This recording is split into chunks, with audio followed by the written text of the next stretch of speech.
Stocks ended sharply lower Wednesday after flirting with gains early in the session, but April inflation data appeared to raise investor concerns over further interest rate hikes.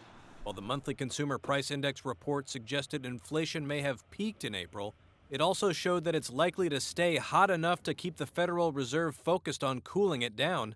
Brian Vendig is president of MJP Wealth Advisors. We see that inflation is slightly moderating month over month, but still hanging at levels at 8% or more. That is a concern for investors because of the pace of Federal Reserve policy measures that could happen in the next subsequent meetings, as well as how does this impact consumers domestically as well.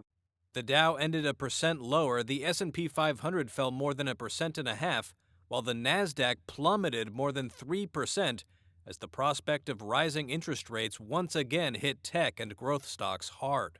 Shares of Apple were the biggest weight on the Nasdaq and S&P 500 as the stock fell more than 5%. Energy shares were up again, helping to limit some of the declines in the S&P and Dow.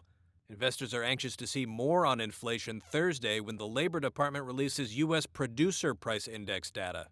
And finally, shares of Coinbase Global slid more than 26% Wednesday after the cryptocurrency exchange platform's first quarter revenue missed estimates amid a plunge in digital assets, including Bitcoin, which is down 39% from the year's high.